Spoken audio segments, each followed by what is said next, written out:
আসসালামু আলাইকুম বন্ধুরা, আপনাদের মধ্যে আবারও চলে আসলাম নতুন ভিডিও নিয়ে, ক্যাটসের ভিডিও নিয়ে।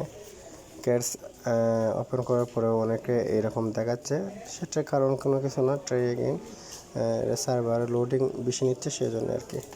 যেটাই হোক, এটা ঠিক হয়ে যাবে, সমস্যা নেই। ক্যাটসে আপনাদের মাঝে নতুন আপডেট নিয়ে আসছে। যারা এক্সচেঞ্জার কানেক্ট করে নেয়, এক্সচেঞ্জারগুলো কানেক্ট করবেন 12 ঘন্টা পরে আর কি। দেখেন আবার নেটওয়ার্কের সমস্যা হচ্ছে। 12 ঘন্টার ভিতরে যে এক্সচেঞ্জার যেগুলো আছে, এখানে নতুন এক্সচেঞ্জারগুলো আছে, এক্সচেঞ্জার 12 ঘন্টা পরে আপনারা কানেক্ট করে নিতে পারবেন, আপনারা ক্লেম করে নিতে পারবেন, যেরকম আমরা ড্রক্সের মধ্যে পাইছিলাম এইরকমভাবে আর কি। ঠিক আছে, তো 12 ঘন্টা পরে আপনারা এক্সচেঞ্জারগুলো দেখে নিন, দেখে করে নিন। ঠিক আছে, যারা তো করছেন তো করছেনই, সমস্যা নেই।